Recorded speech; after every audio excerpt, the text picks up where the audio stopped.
In India, they have a theory about why people enjoy art. And it's based on a distinction between an actual emotion and the taste of the emotion.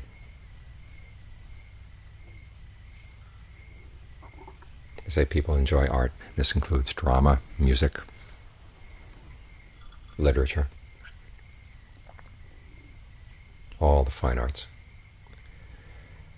Because in looking at the depiction of a particular emotion, they don't actually experience the emotion, but they taste it. And the taste is always pleasant.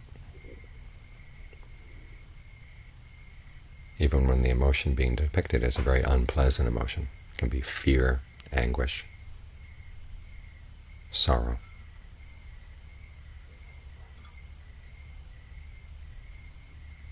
But if it's well portrayed, the audience likes the depiction. They taste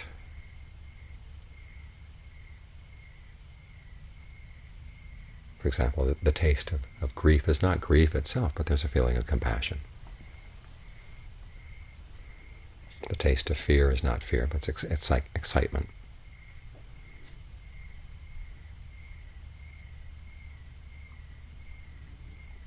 And so we enjoy art not because we're actually experiencing the emotion being depicted, but we like the taste. And this distinction is a useful one to keep in mind when you think about your thoughts, especially while you're sitting here and meditating. Sometimes the focusing on the breath starts to lose interest. Even when you have nice long feelings of bliss and well-being, part of the mind gets bored. It wants some action. It wants to taste some emotions. And so you can think about all kinds of other things.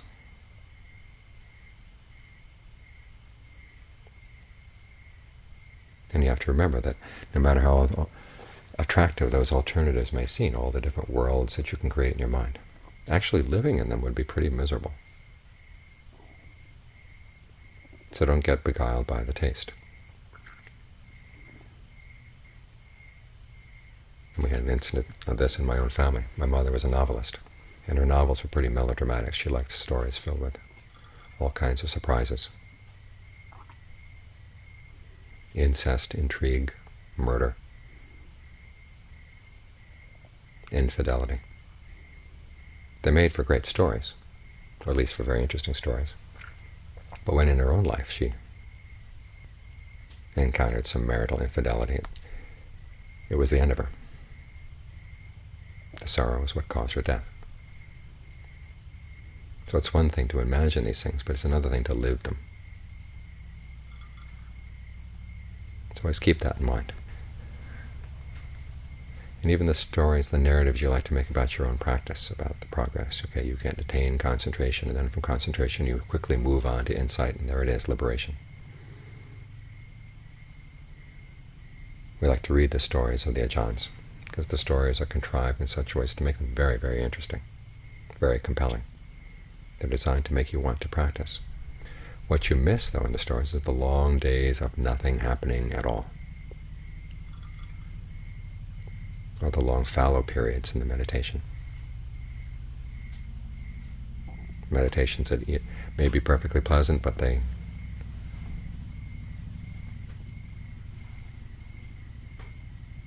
don't have any ups and downs. Or the meditations that are actually unpleasant because the mind is unwilling to settle down.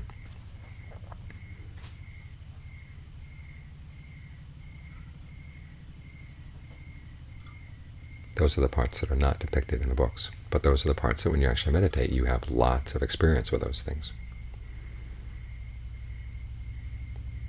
So you've got to keep a perspective on your thoughts. Keep a perspective on the stories that you like to tell, even about your own practice. We're here to train the mind, and part of the training of the mind involves doing things over and over and over again. Pulling the mind away from distraction over and over again. Keeping the mind with its object over and over again.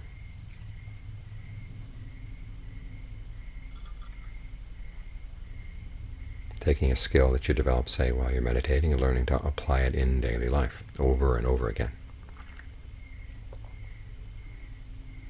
may not be exciting, and the mind will have a tendency to rebel sometimes, but you have to ask yourself, oh, when you're rebelling, where are you going? If you think of dream worlds or pleasant worlds where you could be right now, ask yourself, what would it actually be like to be there? There's a great story in John Lee's autobiography when he tires of being a monk and he starts thinking about disrobing.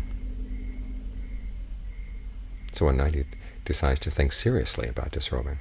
In other words, what's actually going to happen? What's it going to be like, really? And so he starts out with a story that sounds pretty good. He gets a job and he gets a raise in pay. He's doing pretty well.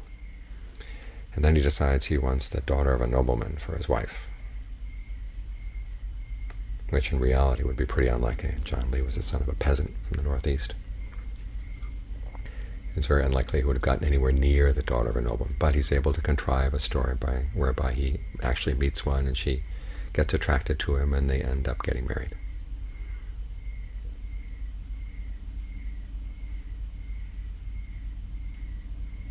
But then reality sets in. The daughter of a nobleman is probably very delicately brought up, and yet for the family to survive, she would have to work. So she gets a job, and then she has a child. But she dies soon after the childbirth, and then he's left with a kid. And her parents want nothing to do with him. So he hires a woman to be the wet nurse. And at first she's good with the kid, but then after a while she is able to work herself into his affections, and they get married. And then she has her own child, and then she starts playing favorites. That's when it gets really bad. He comes home from work at night, and the mother has one version of the story, the first child has another version of the story, and the third child has another version of the story, and they're all fighting. He thinks to himself, boy, I wish I were back as a monk. And then he realizes, of course, I am still a monk. In other words, he allowed his dreams of disrobing to have a good dose of reality. So this is one way of dealing with the allure of distracting thoughts. Ask yourself, if I really lived in that situation, what would it be like? What would the constraints of that situation be? When you think a thought of the different worlds that you could be going to, the worlds of lay life, the worlds of being a monk in the forest in Thailand. While you're thinking of those worlds, they seem like open opportunities. But you have to realize each of those worlds has its constraints, has its constrictions. And the taste of the thought is very different from the actual emotion of being there.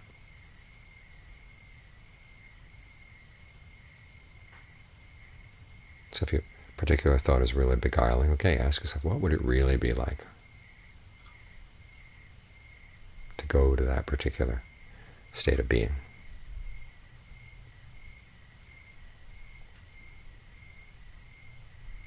You probably find yourself wishing that you had some quiet time to be by yourself. Well, here you do have quiet time to be by yourself, so make the most of it.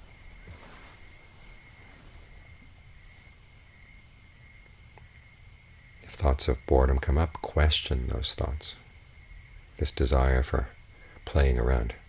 There's a sutta in which the Buddha says this is why beings fall from the bliss of the higher realms. They start getting careless.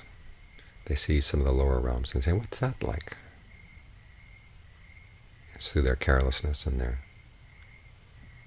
just kind of wanting to play around a little bit, wanting a little bit of change, wanting a change of scenery. They fall. And then just keep on falling.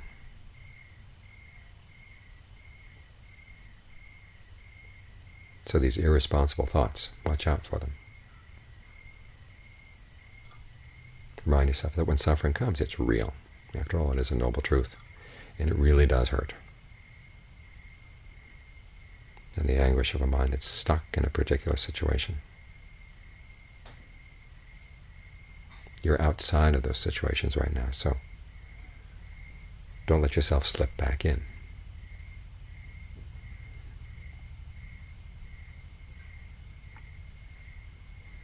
This is why the Buddha says we should reflect day after day after day on those reflections that we chanted just now. We're subject to aging, subject to illness, subject to death, subject to separation. These things are real. And the suffering they entail is real. And in the original sutta, the Buddha advises reflecting not only on that, but remembering that all living beings are subject to these things, no matter where you go, in the Deva realm, the Brahma realm, whatever. We're all subject to aging, illness, and death. That should give you a strong sense of samvega and a desire to be heedful. Samvega means a sense of dismay, a sense of urgency in trying to get out of being trapped in this situation. And heedful means watching over your actions very carefully, realizing that your actions do have implications. They've been making a big deal of the fact that psychologists now studying happiness. Well, Buddhism has been studying happiness for 2,600 years. And it notes an important thing that most psychologists tend to ignore, which is that the way you look for happiness is going to have strong implications. The actions you do, the things you do and say and think in order to attain happiness.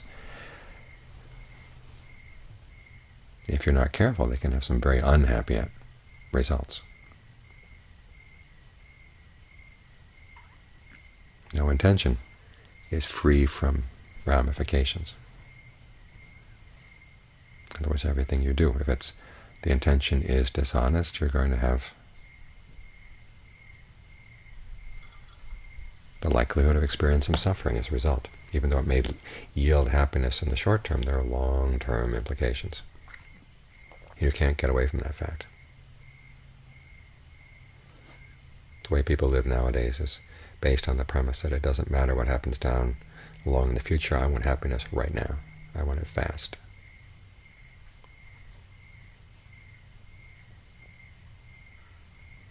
And so they like to be told that the only thing that matters is the present moment, or that's all there is the present moment.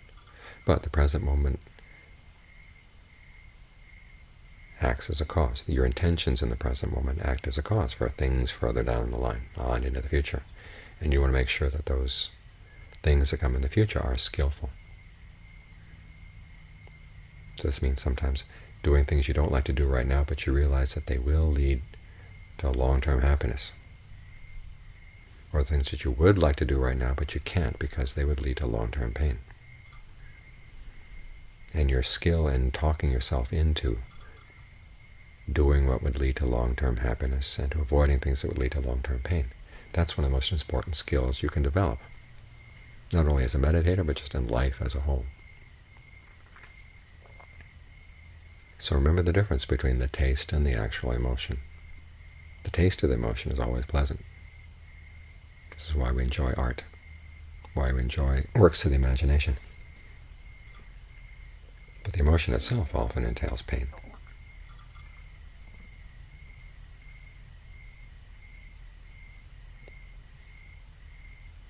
So you do your best not to be heedless. Don't fall for the taste.